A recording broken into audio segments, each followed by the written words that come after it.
નમસ્કાર વિદ્યાર્થી મિત્રો તમને અહીંયા એક સરસ મજાની આકૃતિ દેખાય છે, પણ આ આકૃતિ ને આ એક વ્યવસ્થા તંત્ર છે. આપણે એમ કહીએ છીએ કે સર મારે બોર્ડમાં રેન્ક લાવવો છે. સાહેબ રેન્ક લાવવો હોય ને તો એની તૈયારી અત્યારથી શરૂ થઈ જવી જોઈએ. તો સૌથી પહેલા તો બોર્ડમાં જો તારે રેન્ક લાવવો છે, ટોપર થવું છે, તો વિદ્યાકુલ ગુજરાતી કોમર્સ ચેનલને લાઈક કરી દે ને આ વિડીયોને છેલ્લે સુધી જોવાનો છે. હું તમારી વધારે મિનિટો નહીં લઉં, કલાકો નહીં લઉં, માત્ર મિનિટો લઈશ અને એ જોજ 2-5 મિનિટ. પણ 2-5 મિનિટ બાળકો ધીરજ રાખીને આ વિડીયો જોઈ લેશો ને તો તમને પરીક્ષામાં આ પ્રશ્ન લખવાની મોજ પડી જશે ભાઈ. કારણ કે આ પ્રશ્ન છે રૈખિક વ્યવસ્થા તંત્ર. શેનો પ્રશ્ન છે બાળકો? રૈખિક વ્યવસ્થા તંત્ર.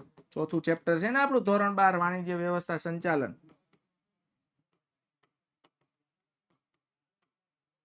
રૈખિક વ્યવસ્થા તંત્ર. રૈખિક વ્યવસ્થા તંત્રને બાળકો વિભાગીય વ્યવસ્થા તંત્ર તરીકે પણ ઓળખવામાં આવે છે. રૈખિક વ્યવસ્થા તંત્રનું બીજું નામ શું છે?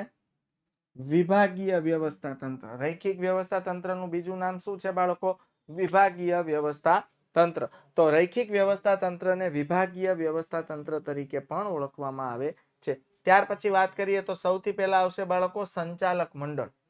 હવે વ્યવસ્થા તંત્રમાં આપણે જોયું કે ઉચ્ચ સંચાલન સપાટી હોય, મધ્ય સંચાલન સપાટી હોય, તળ સંચાલન સપાટી હોય. તો એ જ નજરે જુઓ તમને દેખાશે. આ સંચાલક મંડળ, જનરલ મેનેજર છે ને બાળકો, આ બધા ઉચ્ચ સંચાલન સપાટી છે. જોઈ લો, આને હું નામ આપી દઉં ઉચ્ચ સંચાલન સપાટી. પછી અધિકારીઓ જે છે ને, હાલો, આ અધિકારીઓને કહેવાય બાળકો મધ્ય સંચાલન સપાટી. મધ્ય સંચાલન સપાટી. અને આ બાકીના બધા કારકુન છે, ફોરમેનો છે, સુપરવાઇઝર છે, એ તળ સંચાલન સપાટીમાં આવશે. હવે રૈખિક વ્યવસ્થા તંત્રને વિભાગીય વ્યવસ્થા તંત્ર એટલે કહેવામાં આવે છે કે તેમાં કાર્ય કરતા વિભાગને સૌથી વધુ મહત્વ આપવામાં આવે છે. કામ કરતા તો બાળકો વિભાગને સૌથી વધુ મહત્વ આપવામાં આવે છે. એટલે અહીંયા શું થાય ખબર? સંચાલક મંડળ ને જનરલ મેનેજરની નિમણૂક થાય. જનરલ મેનેજર અલગ અલગ પોતાના ધંધાની જરૂરિયાત પ્રમાણે વિભાગો બનાવશે.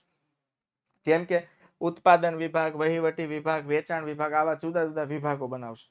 હવે ઉત્પાદન વિભાગમાં પોતાની જરૂરિયાત પ્રમાણે અધિકારીઓની નિમણૂક કરશે. જેમ કે ઉત્પાદન વિભાગમાં ખરીદ અધિકારી અને ઉત્પાદન અધિકારી, વહીવટી વિભાગમાં વહીવટી અધિકારી અને હિસાબી અધિકારી, વેચાણ વિભાગમાં વેચાણ અધિકારી અને વિજ્ઞાપન અધિકારી.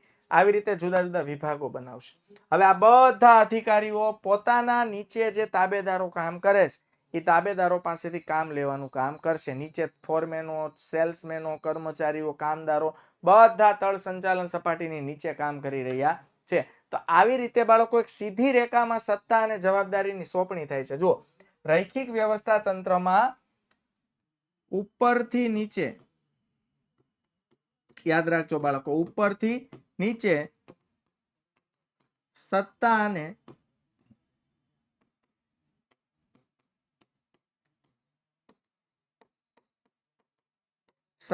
જવાબદારીની સોંપણી થાય છે. યાદ રાખજો, રૈખિક વ્યવસ્થા તંત્રમાં ઉપરથી નીચે સત્તા અને જવાબદારીની સોંપણી થાય છે.